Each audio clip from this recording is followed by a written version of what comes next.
তাহলে কি সত্যিই তোমাকে হারিয়ে ফেললাম? আমার কি তা বিশ্বাস করতে হয়? তুমি ছাড়া বলতে বলতে কয়েক বছর পেরিয়ে গেল, আর এভাবে হয়তো কয়েক যুগ পেরিয়ে যাবে। আমার কি মনে হয় জানো? এই তো সেদিন, তুমি তো আমারই ছিলে।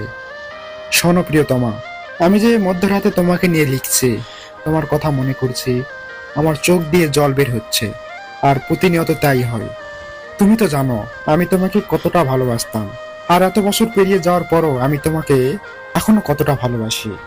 পৃথিবীর এমন কোনো শক্তি, এমন কোনো ভারী বস্তু নেই যা আমার ভালোবাসার সাথে তুলনা করতে পারে।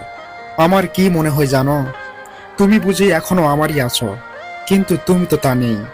তবে আমার খুব কষ্ট হয়, এত ভালোবাসার পরও সব মিথ্যা, সব কল্পনা, সবই মনের অনুভূতি। শুনেছি মন থেকে চাইলে নাকি সবই পাওয়া যায়। আমি তো তোমাকে হারিয়ে সৃষ্টিকর্তার কাছে হাজার হাজার লক্ষ কোটি বার চেয়েছি, কিন্তু পাইনি, আর পাবোও না। তবু যে আমার হৃদয় থেকে তোমার অনুভূতি পেতে চাই। তবে সৃষ্টিকর্তার কাছে আমার শেষ চাওয়া, এই জন্মে তো তোমাকে পেলাম না, মৃত্যুর পরের জীবনে যেন তোমাকেই পাই।